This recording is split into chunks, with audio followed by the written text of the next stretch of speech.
Engineers India. And the reason we thought we're going to chat with them is that the government's focus on greenfield refineries in India, the water projects. More importantly, analysts are now estimating a double order book for EIL from the current levels of 5,100 odd crore rupees. And of course, EIL is also in focus this morning as well, considering they've got a sizable order from HPCL's Vizag refinery modernization. So let's chat about all these data points. Sanjay Gupta, the chairman at Engineers India, he joins us on the show right now. Mr. Gupta, good morning. Pleasure to have you on the show, sir. And firstly, here's wishing you a very happy and prosperous 2017 from all of us here at ET Now. Very good morning, and we reciprocate on behalf of EIL. Very good wishes to all of you. Thank you so much. I think this has been a very exciting year. This has been a very exciting year. I think you've already built it up.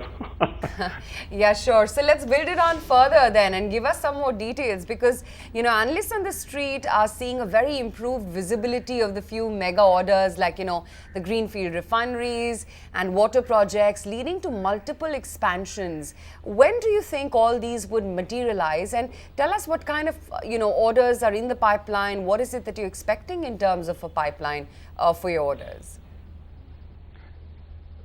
See, actually, this has been a very exciting year after a while, because the last few years were fairly stagnant insofar as the energy sector was concerned.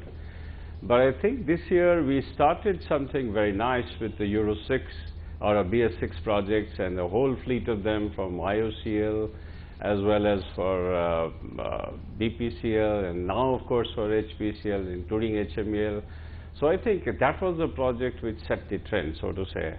And I think even in the past few years, there were a number of projects which were in various stages of conceptualization, feasibility development, and it's good to see that in this year, most of those are being dedusted, and we are seeing some light of the day. I think a very recent win of what has happened in Vizag is very exciting news for the Indian industry, particularly the oil industry and refining sector in particular. And this is a very large project, and EIL of course is going to play a stellar role in taking this project forward. In the pipeline, of course, yes, there are exciting days ahead, and the story is not over. We've got quite a bit of time this year itself, and yes, there are major things which are happening. Some of it is probably already available in the newsprint media. I think Urja Ganga is a very important project. There are lots of things which are going to happen along the pipeline segment. The CGD, the CNG segment, so to say, city gas distribution is going to pick up. And yes, there are linked projects connected with that in the fertilizer industry, news for which is also in the market. So this is a very exciting project for which all of us are also looking into, and yes, this is being developed. The other very important area is a continuity of what we have done in the strategic storages. So I think the phase 1 is more or less complete. 2 of the caverns have already been commissioned. The third one is likely to go in the market or go on stream very soon. And of course, there is some groundwork which has already been done for the phase 2. So I think there is another exciting area for us to look into. And I'm quite sure the newsprint is full of the news about what is going to happen in greenfield and brownfield plants. If you have something specific, let's hear from you. Okay. Mr. Gupta, good morning. Nikunj Dalmia also joining in from the Mumbai studio. If I look at the kind of capex numbers oil refining and marketing companies are talking about, those numbers are very fat and very big. So can I safely assume that the business visibility for Engineers India is absolutely clear? Because if refineries would expand, if they would spend, business and order book for Engineers India would only swell. I think that's a very good and a very safe assumption which all of us can make, because I thought even in this year, if you look, a very large segment of what was up in the offing has been picked up by Engineers India. And I think all the new projects which are going to come up, particularly in the brownfield segment, so to say, which are likely to develop in the near future as well, I think we see a good and fair chance for ourselves to pick up some important orders there as well. When you get orders from OMCs, government companies, do you have to go through the competitive bidding route, or you have an advantage being a government company? It is always both ways, because I thought the oil industry, the way it has developed, it required a lot of hand-holding. That is how EIL was conceived itself. So I think over a period of time, there is tremendous amount of knowledge and visibility which EIL itself has given to the hydrocarbon industry in the country. There is a huge amount of knowledge and database and projects which have been built up. Some of these projects will come in continuity. It will always happen so, because it has to be a story in continuity. And yes, we do have an upfront advantage in terms of data, etc., being available with us. So yes, some of the contracts are on negotiated basis. But as things are changing, markets are evolving. Predominantly, even in the domestic industry, most of the orders are being won or being negotiated or being discussed or being put up on tender basis only. So there is a very large segment which is happening on the competitive route. And if you look at the international segment where we work, it is all 100% in competitive essentially. So there is no job which is done on negotiated basis abroad. But in India, yes, in some of the refining segment in particular, that there is a certain segment which happens on the negotiated basis as well. Mr. Gupta, good morning to you from Neeraj as well. Just wondering, do you or is Engineers India expect or getting orders and expecting orders at a higher IRR, a much higher IRR than what traditionally has been the case? Actually, it cuts both ways, because currently what is happening, after a while, number of projects are picking up, and some of the projects are extremely large in size. Now, consultancy particularly is directly related with the capex of the plants. The capex of the plants are extremely large. Sometimes the fee which comes to EIL as a percentage of that, you will find that it's in the competitive rate, begins to see a little bit of competition in terms of rationalization. By and large, in the consultancy segment, since this is a high-tech and highly sophisticated kind of engineering which needs to be provided, there is very little leeway and margins which anyway are available other than what we have traditionally been doing. Yes, the markets are under pressure, but I think there is nothing very untoward which we have seen in the recent past as well. So, I believe in Q2, your margins reporting was about 27.5, which, unless I'm wrong, is the highest ever for the company. How is this happening? And then, therefore, do you think this is sustainable? See, actually, in the consultancy segment, particularly in the arena and the regime that we are working, most of our projects are large value and long gestation period projects. And as you are aware, we operate in two major segments, the consultancy as well as the EPC segment. The EPC segment, particularly the projects which are there, they are all 3 to 4 year cycle. And the closure of these projects is always a major event. Now, in the last year, as well as in the current year, as well as in the year which is to come, there is a large amount of EPC projects which EIL was involved in the past couple of years, which are heading some kind of closure. So I think in the past couple of quarters and the ones which are to follow, we are going to see a sustenance of this thing happening, because lots of old orders will close, and the new ones, as the market already knows about, are going to pick up. So I think this is a process of continuity, and yes, there is going to be there could be a little bit of lull towards the end of 17 or 18, where the past 2 years we didn't pick up too many EPC projects as the market was not offering those.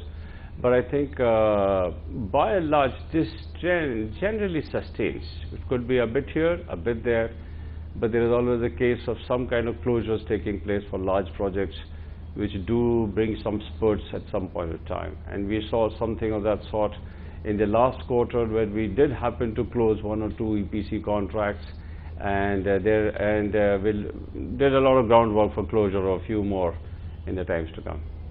Net all things put together, would you be able to maintain the guidance of a 1,500 crore rupee top line, 3,500 crore rupee worth of inflows for FY17? Is that the sense that you're getting? Okay, more or less, I think we are on trend as far as that is concerned, because as you would notice, this year we have the order booking is very fairly robust, and in the couple of months which we have, I think we are going to sustain this enthusiasm, and hopefully in the next year we will see much better numbers. But I think whatever was targeted for this year, generally it seems we are on trend. I know the trajectory is looking strong, economy is picking up, and your numbers would be strong. But what I want to understand from you is that if the circumstances around you have changed so much, which is in favor of Engineers India, are we likely to see incremental growth or exponential growth? There's a difference in incremental growth and exponential growth. The word I'm looking for is exponential growth. I would like to say robust growth, neither this way nor that, because exponential is too big a word insofar as consultancy is concerned. But yes, I think we are in for good times, and we do believe that in the year to come and the quarters to follow, we are going to see very, very steady growth, and this is only going to pick up because there are some very, very large projects also in the offing. And as I think the market is already aware, there are some extremely big projects on which also some conceptual work is being done by Engineers India right now. So we are hopeful that they will also materialize, and with that, I think the trend should remain much better than what is firm. I would prefer to call it robust, and I think I wouldn't use any word more than that, but I think it looks good as of now, and I think the energy sector in general is doing particularly well, both in the refining segment, the mid segment, and I think now with the crude prices doing a little bit, perhaps in the upstream segment as well, we are going to have lots of business to be picked up. So opportunities would be there, and with that there is good reason to believe that perhaps things should be looking up much better than what we've been doing, particularly in the past couple of years. That's a robust word too. I mean, be steady, but robust is a robust word. Yeah, I was just going to ask him if he put a meter. I'll stick to robust. No, fair call. I completely understand. I just want to maybe get a number or two, since we are talking both the long term and the short term. If indeed the order inflow is going to be robust for FY17, I think the guidance that was given was 1,500 crores of top line and 35 crores of order inflows. I'm guessing this 2,500 crores takes care of that and more. Are you revising it upwards?